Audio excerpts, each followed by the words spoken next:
Hi hello সবাইকে স্বাগতম এবং সালাম। চলচ্চিত্র কাছের মানুষ দূরে থিয়া। আমি এটা দেখলাম।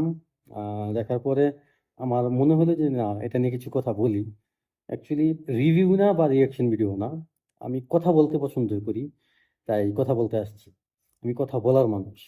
ঠিক এই সময়টাতে আইসা না, এখন কেউ মুভি দেখতে চায় না, বা সবারই মনে হয় যে গল্পটা আমার জানা, গল্পটা মুখস্থ, সস্তা বস্তা পচা গল্প, অভিনয়ে ন্যাকামি, আনাড়িপনা, খাপছাড়া সংলাপ, তারপর অশ্লীল ভাষা, এই ব্যাপারগুলো খুব বেশি কুরুচিপূর্ণ অঙ্গভঙ্গি। তো এই ব্যাপারগুলো না, মানুষ দেখতে দেখতে অভ্যস্ত এবং বিরক্ত হয়ে গেছে।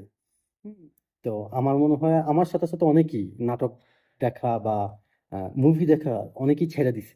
তবে এই কাছের মানুষ দূরে থুইয়া এই গল্পটা অনেকদিন পর জাহান সুলতানার গল্পে আর কি, পরিচালক শিহাব শাহিনের আর কি, এটা খুব সদ্য মুক্তি পাইছে। রোমান্টিক একটা প্রেমের গল্প বা ওয়েব সিরিজ বলতে পারি আমরা।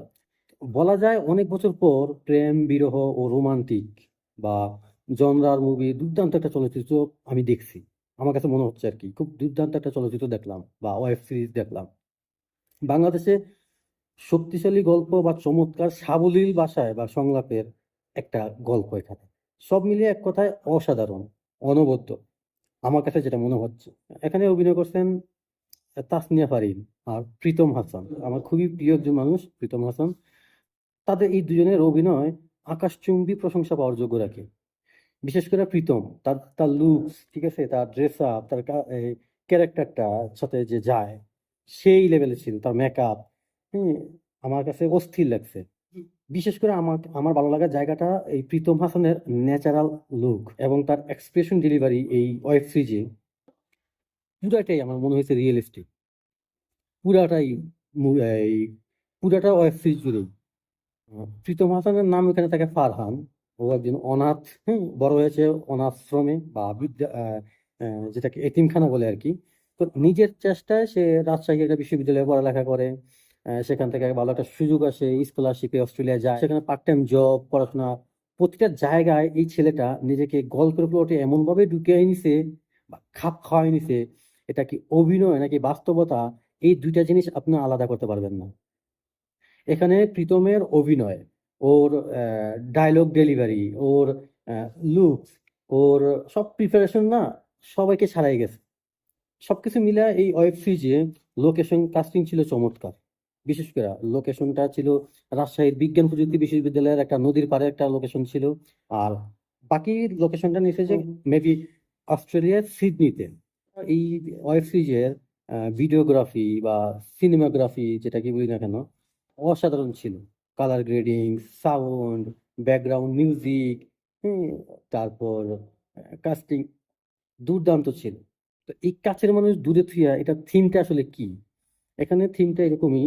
তো এই long distance relationship never work, এই গল্পে তাসনিম ফারিয়া আর কি, এখানে যদি তার চরিত্রের নাম শারমিন, মানে এই গল্পে শারমিন আর ফারহান তাদের লং ডিস্টেন্স রিলেশনশিপের যে বিষয়গুলো থাকে, ঝগড়া থাকে, এখানে ফেক থাকে, বাকি যাই কিছু থাকে, এখানে একটা পর্যায়ে এসে গল্পের যে প্লটটা সে হারাই ফেলছিল, আমি হারাই ফেলছিলাম যে কি হতে যাচ্ছে, কি হবে।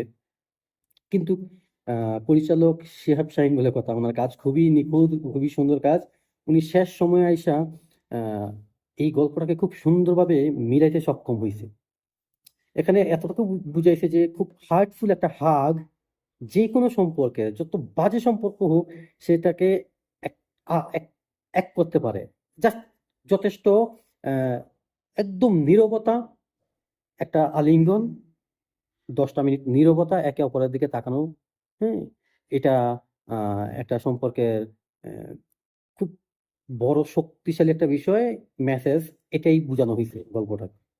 নীরবতার ভাষা বা নীরবতা যে কত শক্তিশালী হয়ে উঠতে পারে, এটা এই সিরিজটা দেখলে বোঝা যাবে, না দেখলে বোঝা যাবে না। তবে এই সিনেমার দুটি বিশেষ বড় দিক হচ্ছে দুই প্রান্তের দুটি চরিত্রকে কঠিন বাস্তবতার মধ্যে দিয়ে হাঁটানো, সাবলীল সমস্যার মধ্য দিয়ে হাঁটানো।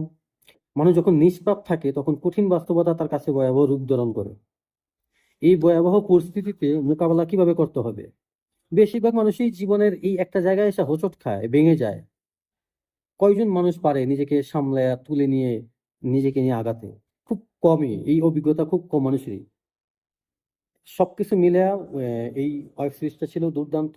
আমি বলবো, আমি সাজেস্ট করব এই ওয়েব সিরিজটা দেখুন। ভালো লাগবে। বাংলা সিনেমার প্রতি, বাংলা নাটকের প্রতি রুচি ফিরে আসবে। কিছু, কিছু কাজ হয়, হ্যাঁ? যেগুলা দেখলে আসলে রুচি ফিরে আসে। ভালো লাগে। আমি গল্পের একটু থিমটা জাস্ট বুঝানোর চেষ্টা করছি। এখানে আরো অনেক কিছু টুইস্ট আছে, যেটা না দেখলে বুঝবেন না। আমি যদি সবকিছু বইলা দিই, আপনার দেখার আগ্রহটা হয়তোবা থাকবে না। আমি অনেক কিছুই বলিনি। একটা মেয়েকে, একটা সহজ সরল একটা ছেলে কিভাবে, নরমালি আমাদের কালচারাল যেটা আমি ফেস করছি বা করি, সেটা একটা রোজ বা কোনো কিছু একটা গিফট করে প্রপোজ করে। এই ওয়েব সিরিজে প্রীতম হাসান তাকে ক্যাটস জুতা গিফট করে বা নিয়ে প্রপোজ করে। তো সবকিছু মিলে ওয়েব সিরিজটা দুর্দান্ত ছিল। আমি রিকমেন্ড করব সবাই দেখুন। যারা দেখছেন তারা কমেন্ট বক্সে আমাকে বলতে পারেন আপনি আউট অফ 10 কত দিবেন। আমি আউট অফ 10 9.5 দিচ্ছি। আমার কাছে খুবই ভালো লাগছে। সবাই ভালো থাকবেন, সুস্থ থাকবেন। যদি ভালো লাগে, মন চায় লাইক, শেয়ার, কমেন্ট করতে পারেন। না চাইলে থাক। আর আল্লাহ হাফেজ।